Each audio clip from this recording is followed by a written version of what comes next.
Salut tout le monde, je suis contente de vous retrouver dans cette nouvelle vidéo. Ça fait longtemps qu'on ne s'est pas vu. J'ai été très prise par ma formation d'aide-soignante. Donc là, je suis sur la fin, ça se termine fin février. Donc il me reste 2 examens et 2 stages, avec un peu de vacances et une semaine en entreprise. Donc je vais essayer d'être plus présente sur la chaîne. En tout cas, une fois que la formation sera finie, je serai de retour. Donc là, je vais vous parler, du coup, vous l'avez vu dans la miniature, hein, on s'en va au Québec, on déménage. Si vous me suivez sur Instagram, vous le savez déjà, j'en ai déjà parlé plusieurs fois. Si vous avez vu notre vidéo sur nos vacances à Québec, vous le savez aussi. En tout cas, si vous avez regardé jusqu'à la fin. J'en ai brièvement parlé à la fin de la vidéo. Au début, on avait le projet de partir en 2027 parce qu'on comptait faire la demande de résidence permanente. Donc comme ça prend du temps, ben voilà. Finalement, le programme s'est un petit peu changé en cours de route. Donc on part plus tôt. On part en 2025. Donc en gros dans 1 an et demi. Ça fait un peu flipper dit comme ça. Mais bon voilà, on s'est quand même dit que on partait en 2025 si on était prêt. Sinon, ce sera en 2026. Je vais vous partager toute notre aventure et j'ai déjà plein d'idées de vidéos à faire. Mais bon, on va commencer par le commencement. Donc dans cette vidéo, je vais déjà vous dire quand c'est qu'on a pris cette décision, quand et pourquoi on s'en va vivre au Québec. Et enfin, je vous parlerai de notre organisation. Donc c'est parti. Donc, depuis quand on a pris cette décision, en fait, donc, pour ceux qui ne savent pas, je vais tout recontextualiser. Donc, moi, mes parents sont divorcés et ma mère est partie vivre au Canada, au Québec, avec son mari. Donc, moi, j'avais 9 ans à l'époque lorsqu'elle y est partie y vivre. J'ai aussi, du coup, une demi-sœur et un demi-frère qui vivent là-bas avec elle. Et donc, de l'âge de mes 9 ans à mes 17-18 ans, j'y allais régulièrement en vacances. Donc moi, j'avais décidé de rester vivre avec mon père, ici en France, dans le sud de la France, à Toulouse plus exactement. Du coup, voilà, ça a toujours été dans un coin de ma tête d'éventuellement partir vivre au Canada un jour dans ma vie. Finalement, j'ai rencontré mon mari. Donc, on en a beaucoup parlé en fait depuis le début de notre relation. Donc, on s'est mis ensemble en 2015 et on en a parlé plusieurs fois. Sauf que c'était pas vraiment au programme. On n'en faisait que en parler, que peut-être un jour ça arriverait. Mais lui était quand même très réticent à laisser toute sa famille, à partir là-bas. Ça, clairement, ça lui faisait un peu peur. Donc, finalement, c'était juste une idée comme ça et on a fait notre vie. En 2019, fin 2019, on a acheté cette maison. Et du coup, clairement, l'idée, elle était partie en fait. On s'est dit non, c'est trop compliqué, on sera loin de notre famille. On avait le projet d'avoir un enfant. On s'était dit mince quoi, notre enfant, on va le priver de toute sa famille. Enfin, clairement, il y avait beaucoup trop de choses à ce moment-là qui faisaient que pour nous, c'était pas possible de partir maintenant. Bref, donc on a acheté la maison et en 2021, on a eu notre petit garçon et là, en fait, tout a changé. En fait, le fait d'avoir un enfant, c'est vrai que tu vois plus les choses pareilles après. Et là, mon mari, en fait, il a eu le déclic, tout simplement. Il s'est dit, mais en fin de compte, la famille, on pourra l'appeler, on viendra en vacances, eux aussi, ils viendront s'ils peuvent. De toute façon, notre vie là au quotidien, finalement, c'est pas comme si on les voyait tout le temps, tous les jours, toutes les semaines. En gros, il s'est dit que finalement, c'était pas forcément un frein, la famille. Et que notre vie, c'était nous deux, c'était nous trois, du coup, maintenant, avec le petit. Et que finalement, c'était envisageable de partir au Québec. Et je sais pas, il a eu le déclic. Donc finalement, ça s'est très très vite enchaîné. On en a parlé. Il m'a dit, pourquoi pas.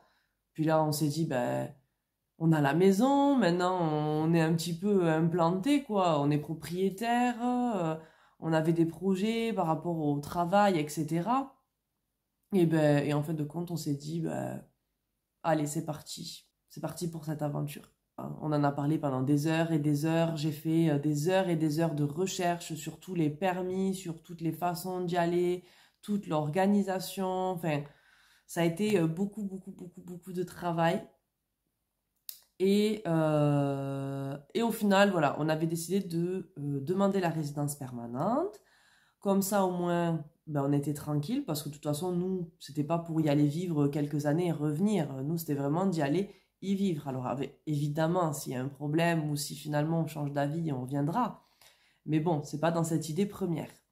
Donc, du coup, voilà. Finalement, récemment, donc, ils ont parlé d'un projet pour changer un peu tout le programme d'immigration.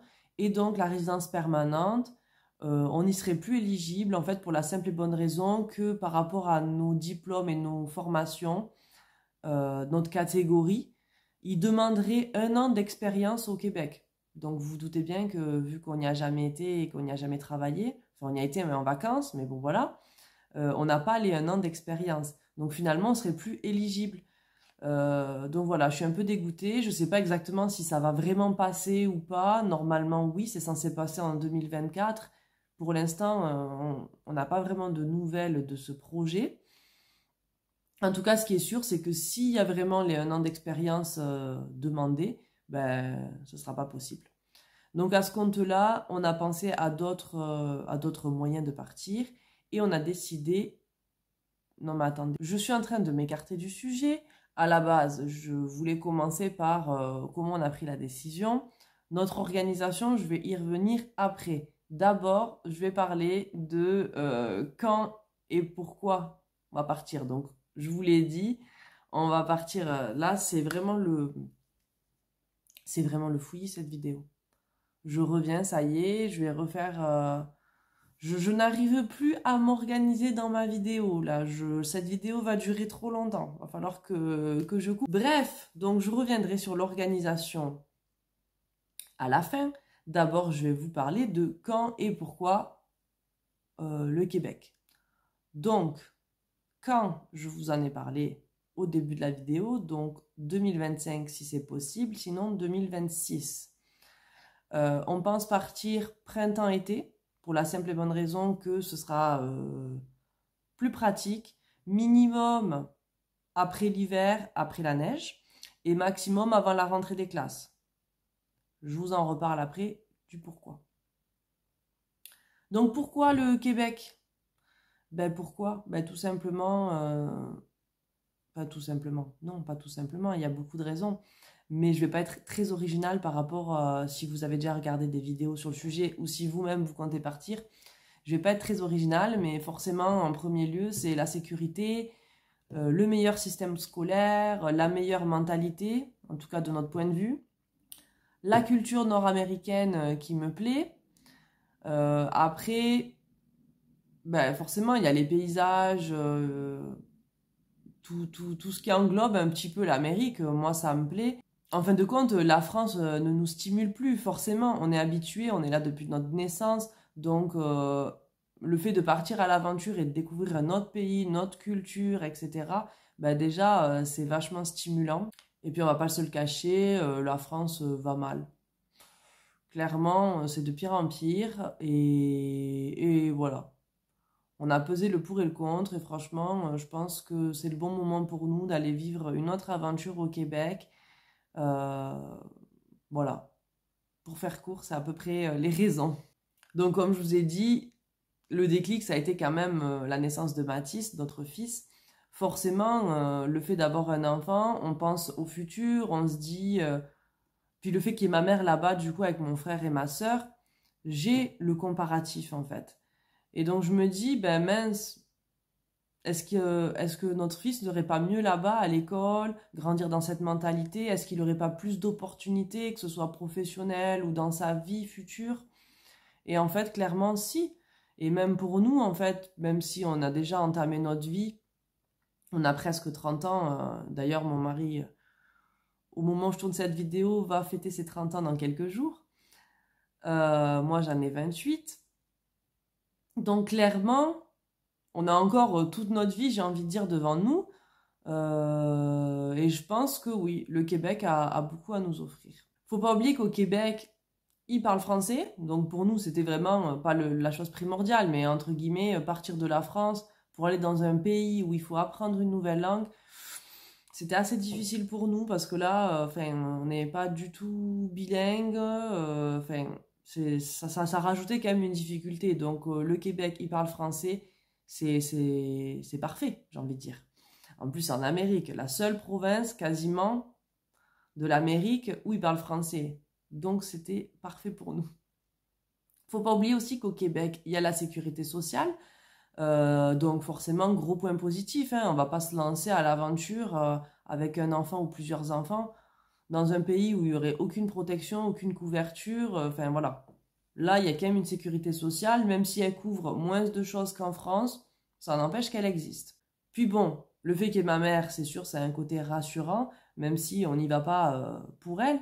Mais ça n'empêche que forcément, on a quand même un point, entre guillemets, un point d'ancrage, un point d'attache là-bas sur place. Avec toutes ces raisons-là, pour nous, ben, du coup, c'est un pari qui est quand même un peu moins risqué. Voilà. C'est quand même une aventure, il y a quand même des risques. On a quand même conscience que c'est pas tout rose au Québec. Mais ça n'empêche que, pour nous, c'est largement faisable et on prend pas pour nous beaucoup de risques. On sait qu'on retombera sur nos pattes, même s'il y a un couac. Donc voilà, entre le Québec et la France, on a choisi, ce sera le Québec. En tout cas, à l'heure actuelle, il y a beaucoup plus de choses qui nous attirent là-bas. Mais ce qui est très, très, très, très, très, très important, c'est qu'on sait qu'on s'adaptera aux choses qu'on aime moins ou qu'on n'aime pas. Et ça, c'est vraiment important. Parce que moi, par exemple, j'adore la neige, Noël, toute cette période, voilà. J'ai hâte de faire du patinage, des sports d'hiver et tout. Mais par contre, le froid, c'est pas du tout, du tout, du tout quelque chose qui m'attire. Je suis frileuse, donc je sais que pour moi, le froid, ça va être quand même difficile à gérer. Mais justement, j'ai prévu le budget équipement hiver. Je compte avoir le manteau top du top, les chaussures, la panoplie, vêtements thermiques, etc. Parce que je sais que voilà, moins j'aurai froid et plus je savourerai l'hiver. Donc voilà, c'est des petits détails, mais qui font que il faut savoir, est-ce que tu es prêt à t'adapter à ce qui t'attend? Est-ce qu'il y a des choses que tu n'aimes pas dans ce pays? Et est-ce que tu es prêt à te dire, bon ben, ok, ça va pas me plaire, mais je vais m'y adapter. Franchement, ça va le faire. Bah, à ce compte-là, go, j'ai envie de te dire. Enfin, en tout cas, voilà, moi, pour ma part, c'est clairement, voilà, il n'y a pas beaucoup de choses en fait qui me déplaisent, enfin, même à mon mari, hein, il n'y a pas beaucoup de choses qui nous déplaisent au Québec, mais les petits détails, en fait, on sait qu'on s'y fera. Donc, on a fait notre choix. Maintenant, notre organisation. On avait prévu en 2027 parce qu'on voulait la RP et que ça prend du temps. Finalement, ce sera pas la RP, ce sera le permis d'études pour mon mari. Donc, en fait, on a beaucoup réfléchi, mais, enfin, c'est un peu compliqué toute cette histoire. Je pense que je ferai une vidéo sur comment immigrer au Québec. Qu'est-ce qui s'ouvre à vous, en fait, en tant que... qu'est-ce qui s'ouvre à vous pour tout ce qui est permis, etc. Qu'est-ce qu'il faut? Comment on peut y aller pour travailler, pour y vivre? Parce que là, ça va être trop long cette vidéo si je commence à parler de tout ce qui est envisageable.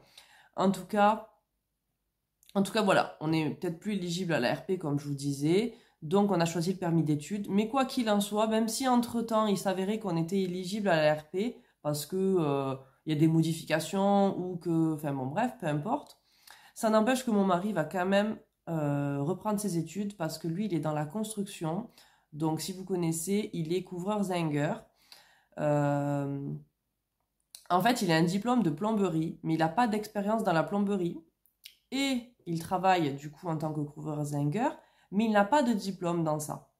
Ce qui fait que s'il voudrait y travailler là-dedans au Québec, ben, de ce qu'on a pu voir, c'est quand même assez compliqué parce que du coup, pour avoir les cartes de la construction, ben, si tu n'as pas des diplômes et de l'expérience dans un métier, c'est compliqué. Et en plus de ça, le métier de couvreur-zingueur est différent là-bas. Donc ça s'appelle ferblantier. Et ça englobe un peu d'autres choses. Enfin bon bref, je vais pas rentrer dans le détail du métier. Mais quoi qu'il en soit, le fait de faire un diplôme, donc il va faire le DEP ferblanterie, ça lui permettra du coup déjà d'apprendre quelques trucs, parce qu'il y a des trucs qu'il n'a pas forcément vu en France. Mais ça lui permettra surtout, à la fin de ce diplôme, de pouvoir avoir la carte du bâtiment et de commencer à travailler, du coup, et de passer ses échelons au fur et à mesure des années. Donc voilà le programme. Le fait qu'il ait un permis d'études, moi, ça m'ouvre un permis ouvert, donc je pourrai travailler dans ce que je veux. Le seul hic dans tout ça par rapport à l'organisation, c'est le fait qu'il y ait les chiens. Ça déjà c'est le premier point. Donc là on a 4 chiens, un chat et un lapin. Donc le lapin il est en fin de vie, donc dans tous les cas il ne sera pas du voyage. Et on a une chienne qui est plutôt âgée, voire deux. Donc on attend de voir est-ce qu'elle sera toujours là ou est-ce que la mère de mon mari prend une de nos chiennes. Donc voilà, on ne sait pas trop encore exactement comment on va s'organiser pour les chiens, mais ce qui est sûr, c'est qu'on va partir avec le chat et 2 ou 3 chiens minimum, ou les 4 si jamais. Mais voilà, en fonction de qui sera là au moment du départ. Donc voilà, avoir des chiens au Québec, c'est quand même un gros poids. Clairement, pour trouver une location, je pense que c'est mission impossible.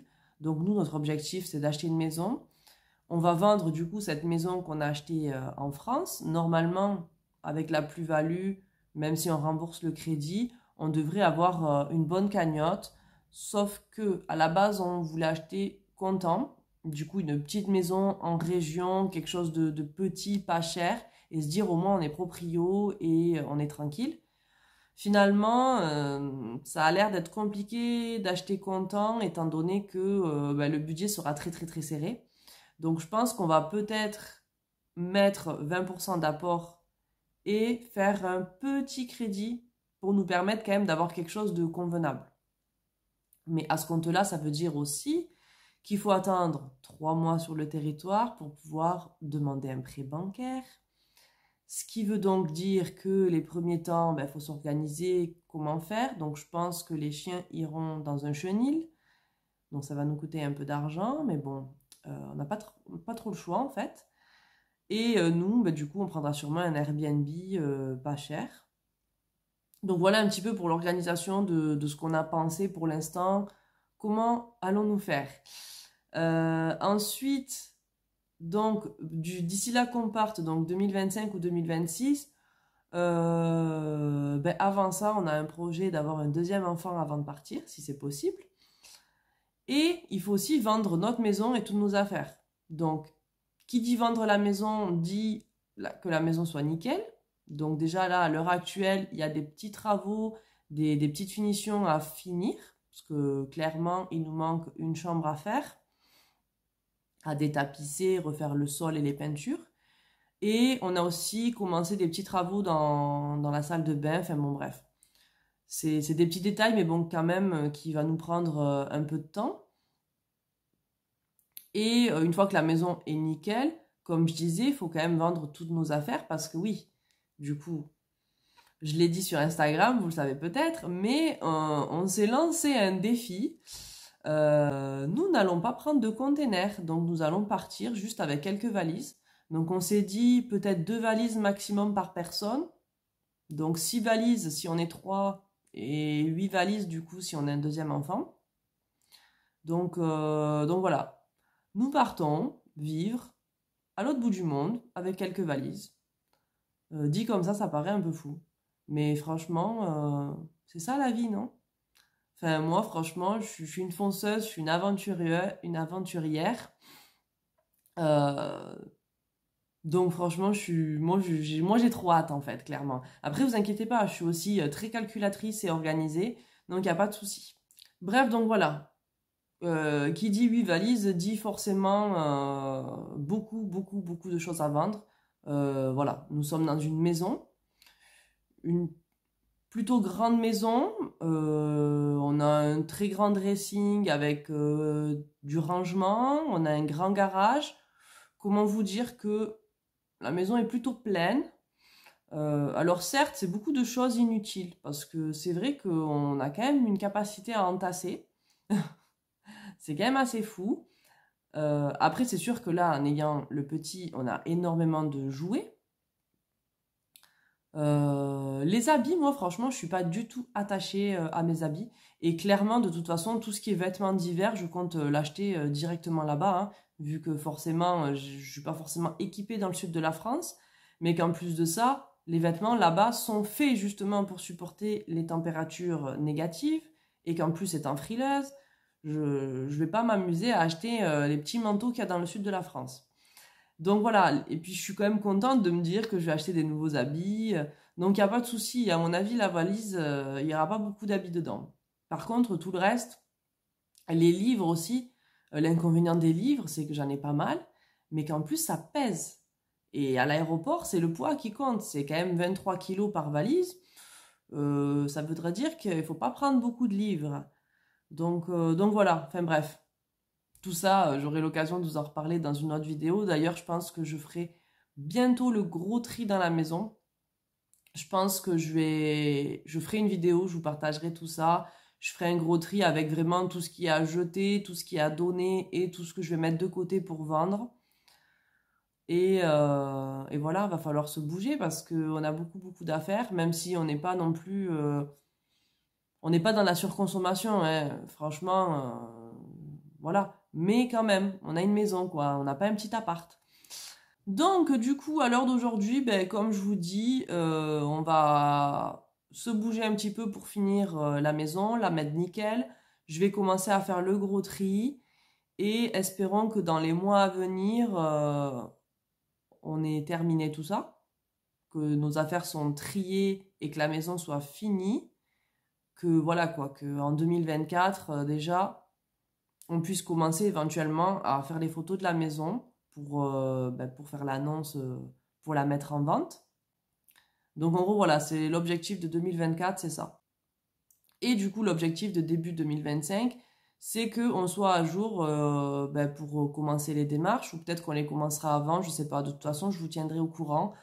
Parce que du coup, le permis d'études, ça peut aller très vite. Donc c'est aussi pour ça d'ailleurs que je vous disais que maximum on partirait avant fin août. Parce que ben, forcément, mon mari, s'il rentre à l'école fin août, il faut qu'on y soit avant. D'ailleurs, mon fils aura 4 ans en 2025. Donc soit il ira en maternelle 4 ans, si jamais il y a une place, soit il ira en garderie. Et notre deuxième enfant, s'il existe, ira aussi en garderie. Donc ça aussi, c'est un énorme point. C'est que là-bas, de ce que j'ai compris, c'est très difficile d'avoir des places en garderie. Donc mon plan, c'est soit j'arrive à trouver un poste en garderie, et comme ça me permet d'avoir une place pour mes enfants, soit j'ai une place en garderie, et dans ce cas, ben, je peux travailler en tant qu'aide-soignante, préposée aux bénéficiaires, ben, peu importe où, mais bon, en fonction des horaires, que je puisse les amener le matin à la garderie. Ou alors, j'ai pas de place en garderie, et là, à ce compte-là, je me disais qu'éventuellement, je pourrais travailler le soir et les week-ends. À voir niveau budget, est-ce que ça me permettrait quand même de pouvoir faire un petit prêt immobilier de façon à pouvoir acheter une maison. Donc voilà. Voilà un petit peu où nous en sommes, où j'en suis dans ma tête. Aussi sur ma chaîne, n'hésitez pas à aller voir ma playlist. J'ai créé une playlist, c'est Immigration Québec-Canada. Donc dessus justement, je vous mettrai toutes les vidéos en rapport. Donc au moins comme ça, si jamais entre-temps je fais d'autres vidéos sur, peu importe, sur autre chose, vous pouvez en tout cas retrouver, si ça vous intéresse seulement les vidéos d'immigration, vous les retrouvez sur cette playlist. Vous pouvez nous suivre sur Instagram aussi. Du coup, pareil, en général, je partage toutes mes réflexions et notre quotidien dessus. Et puis, ben, je reviens vite, hein, parce que dans tous les cas, là, on est déjà mi-octobre. Oui, mi-octobre. Donc ça va s'enchaîner très vite, hein. Je vais commencer le tri, je vais commencer à faire les vidéos de préparation pour la vente de la maison. Et le projet commence. Donc voilà, je suis contente d'avoir partagé ça avec vous et de pouvoir le partager avec vous sur ma chaîne. J'espère que vous serez nombreux à me suivre et parmi vous, ben, dites-moi en commentaire justement si vous êtes juste curieux de voir nos aventures ou si au contraire, comme nous, vous avez le projet de partir au Canada ou si vous êtes en train de partir au Canada. Voilà, commentez en commentaire. En commentaire, ok. Dites-moi en commentaire, voilà, si vous avez le même projet que nous, ou si vous êtes déjà là-bas, ou si seulement vous êtes curieux, vous avez envie de rêver, de voyager. Et ben du coup, ben, je vous laisse. La vidéo, je pense qu'elle sera déjà pas mal un peu longue. Je vais essayer de couper parce que je me suis beaucoup écartée, j'ai beaucoup papoté. J'espère que j'ai dit tout ce que je voulais dire. De toute façon, je reviens vite avec de nouvelles vidéos. Comme ça, on approfondira certains sujets. Et je vous dirai, voilà, si vous avez ce projet, mais que vous êtes vraiment au tout début de votre réflexion, je vais faire une vidéo pour vous dire un peu qu'est-ce qui s'ouvre à vous, comment partir au Canada, qu'est-ce qu'il y a comme permis. Comme ça aidera pas mal parce qu'en vrai, il y a il y a trop de choix, il y a trop d'opportunités, il y a trop de façons de faire. Et Internet, des fois, ça peut être un peu le fouillis. Donc voilà, je suis contente. Je sais qu'il y a d'autres personnes qui font ce genre de vidéos, qui sont sur TikTok, sur Insta ou voilà ou sur YouTube. Mais je trouve qu'on n'est pas si nombreux que ça. En tout cas, sur YouTube, on n'est pas beaucoup à partager sur l'immigration au Canada. Donc c'est pour ça. Je mets un point d'honneur à vous partager toute notre aventure, à vous dire vraiment toutes les étapes. Parce que si vous avez le projet, ben, ça vous aidera. Enfin, en tout cas, moi, la première, j'en ai regardé des vidéos et ça m'a beaucoup aidé sur ma réflexion et sur les possibilités. Voilà, je m'arrête de parler parce que sinon ça va être trop long et je vais vous casser la tête. Allez, je vous fais des gros bisous et je vous dis à bientôt. Ciao, ciao!